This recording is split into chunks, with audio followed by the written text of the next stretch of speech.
Let's take a look at our first essay assignment. It's a memoir essay. It's found under Essays and assignment number 1.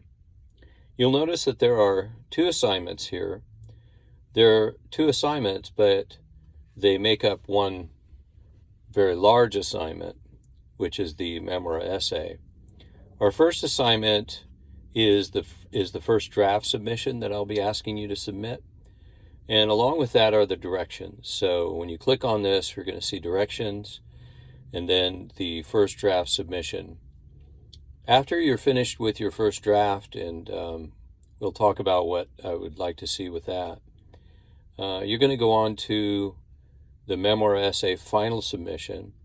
And within this assignment, when you click on it, and I will do that for you, you're just going to see almost literally a blank page. It's basically just a method by which you'll submit your essay. But let's go ahead and look at a memoir essay directions and first draft submission. I'm going to read through this. What is a memoir? A memoir is a type of narrative essay. It's usually the reflection of a memorable event in one's life. An essay that comes from memory, thus memoir. Because a memoir is theme-oriented with anecdotes, a short, amusing, or interesting story about a real incident or person from your life that buttress a source of defense or support, a specific theme, it is not the same as an autobiography. A memoir takes a memory and upon it reflects deeply. This is called reminiscence, or the recovering and reflection of knowledge held from deep within. And this means a kind of risk of confession. Now make sure you click on this video. It's about a 30-minute video on the memoir essay. It's really actually a very good video that sums up quite well what a memoir is. Though a memoir is the retelling of a true event, it is rarely completely true. Creative license is common in a memoir, as it's often impossible to remember details in their truest occurrence. Additionally, the names of people and sometimes places are often changed in order to protect those involved with the author. Don't be afraid to bend the truth, but do it with care and without frequency. Click here to read an excerpt from Frank McCourt's Angela's Ashes. It's a great example of a memoir filled with lively dialogue and excellent descriptive ingredients. This memoir will take you approximately 8 minutes to read. And then, after you've finished reading Frank McCourt's Angela's Ashes excerpt, click here to read a memoir essay found in The New Yorker, written by David Owen. The memoir is called Scars, A Life in Injuries. This will take you approximately 20 minutes to read through. Make sure you read these 2 memoirs, though, because chances are most of you probably haven't read a lot of memoirs. If you have, great. You're ahead of the rest of them. But most people haven't read a lot of memoirs, and so this will give you an idea of what a good memoir looks like, sounds like, and that'll help you out. Okay, let's get the big question answered right away. That is the length requirement. While I clearly remember being the typical student scanning the essay assignment description in search of the holy grail, the minimum maximum word count, I also remember getting to the end of many essays and wishing that the word count was higher. It was always difficult, once I found myself deeply entrenched in the work, to stick to the maximum, never mind producing the minimum. That said, if I don't include parameters, a student could turn in a 10,000-word piece of, and I'd have to read through it, every last word. On the other hand, without parameters, there's always the highly unlikely chance that an 89-word essay blows my literary mind, and I get it read and graded in a matter of minutes. Like I said, highly unlikely. So here is your holy grail. Drum roll, please. Word count, 2 to 5 double-spaced pages, no less than 500 words. And now that I've dropped the word count bomb on you, let me give you some time to get over it. Okay, that's enough. It might help to know that the Angela's Ashes excerpt that you, hopefully, read was approximately 1,400 words long, significantly longer than what you'll be expected to produce. And the David Oren essay was, get ready for this, somewhere around 4,000 words in length, which, if my limited mathematical skills serve me accurately, is about 8 times longer than the required minimum word count for this assignment. Truth be told, if you follow the organizational guidelines that I've provided, called Let's Discuss Preparation, you'll do just fine with the length of the piece. Just get started. And how about topics? The reason there's no bad subject for a memoir essay is because what makes a memoir special is your writing style and how that style draws meaning out of the past experiences. However, when assigning the task of writing a memoir essay, it is wise for an instructor to limit the scope, narrow the possibilities.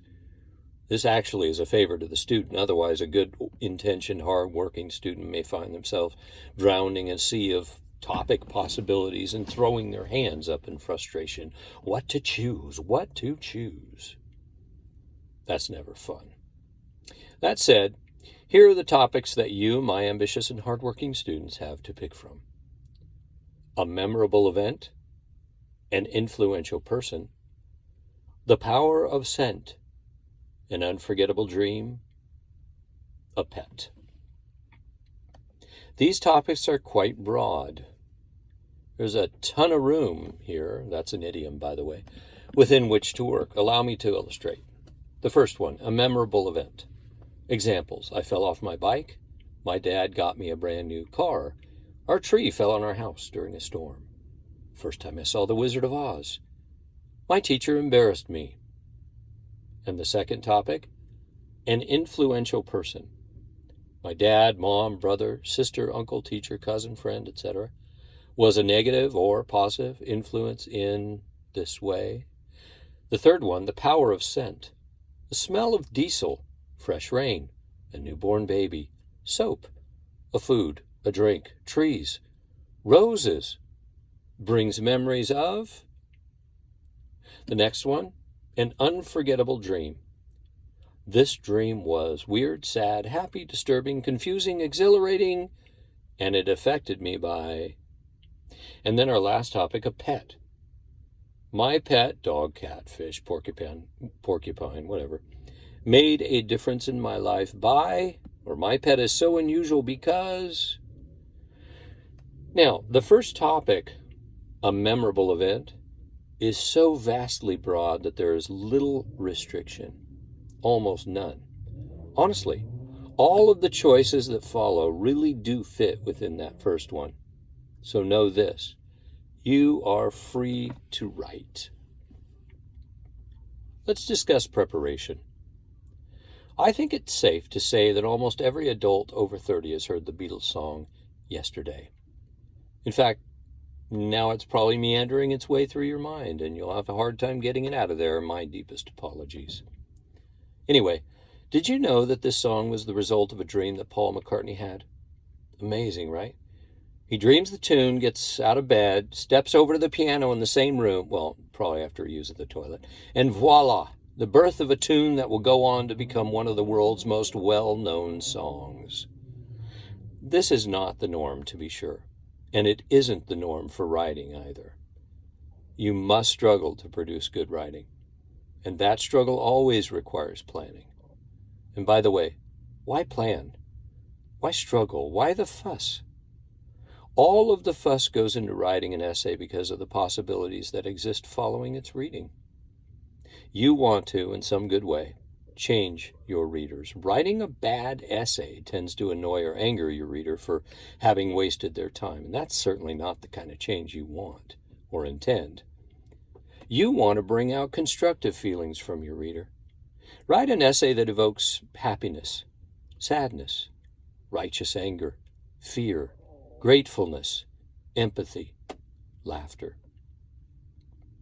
When a reader feels, a reader is changed. Insight about life through your experiences has the power to provide tools for your reader that could help them deal with their own struggles, laugh at their own circumstances, or maybe even cry over something they've bottled up for years. Let's look at some crucial tidbits that form this ever-important essay writing process, and tidbits that you will, I certainly hope, use in order to produce a quality essay. The next two videos include free writing and outline or graphic organizer. Be sure to watch those videos. They're not very long, but they are quite usable resources that will be helpful for your writing. I'm not asking you to show me your free writing or your outline or graphic organizer. I'm simply giving you tools that you can and probably should use in order to produce a good product in the end. First draft and meeting with the teacher. So, going back here, the first thing for preparation is free writing. The second is an outline or graphic organizer, and be sure and watch those videos. And then the third is first draft and meeting with the teacher.